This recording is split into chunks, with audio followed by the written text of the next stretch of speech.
இன்னைக்கு முக்கியமான சத்தியம் ஒண்ணு சொல்ல போறேன்.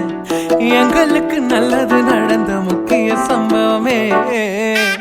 பாதுக்கு இனிமையான பாட்டாத்தான் பாட போறேன்.